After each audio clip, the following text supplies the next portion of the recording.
Good afternoon, friends of the Jose Manuel H. Garage channel.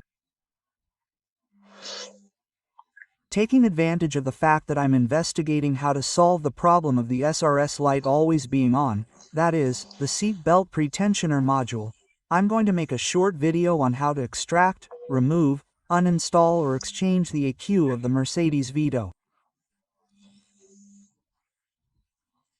In this case, it's a Mercedes VITO, type W639, year 2003.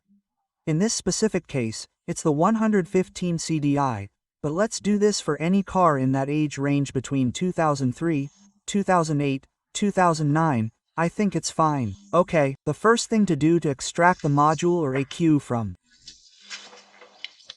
the van is, well, as you can see here, I have the seats removed because I'm investigating it. It's, disconnect the battery, okay? At least the negative pole.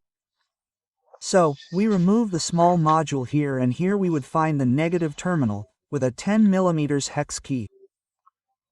We loosen it, pull it upwards, and the battery would be disconnected. Very, very important to do anything electronic or electrical in the car. First, disconnect the battery. Once we have disconnected the battery, we go to the fuse box that is located here. Here is the fuse box.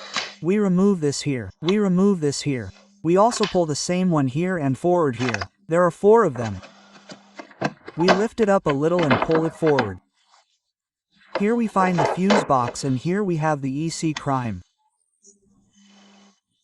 How do we remove it? Very simple. We pull this tab outwards, okay? Until we remove this connector. It has 2 connectors. Let's see, a little hard there, but I need my hands. It's pulling this outwards, okay? With a little force. Okay, once we've pulled, we've already removed this part here. Now we have to remove this other connector. The same thing, we have this little box down here. We pull on it and it comes out. And once we've removed both, we pull upwards and here we have the ECU. Look at the reference of this ECU. I insist, this is a Mercedes VITO, a long combi from 2003, 115 CDI. And this would be the reference 611-153-5279 from Bosch, okay?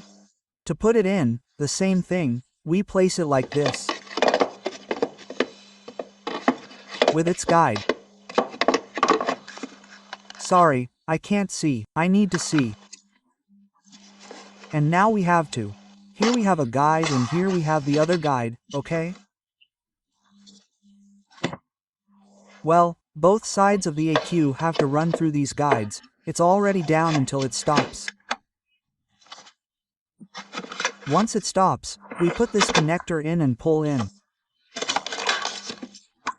We check that this connector is correctly positioned, pull it in, check that it is correctly positioned, and the ECU would now be installed, okay?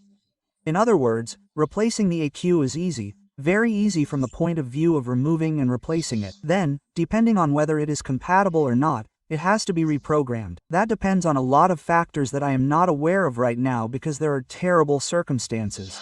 So, well, I hope you enjoyed this short video and that it was useful to you. Bye, see you in the next video.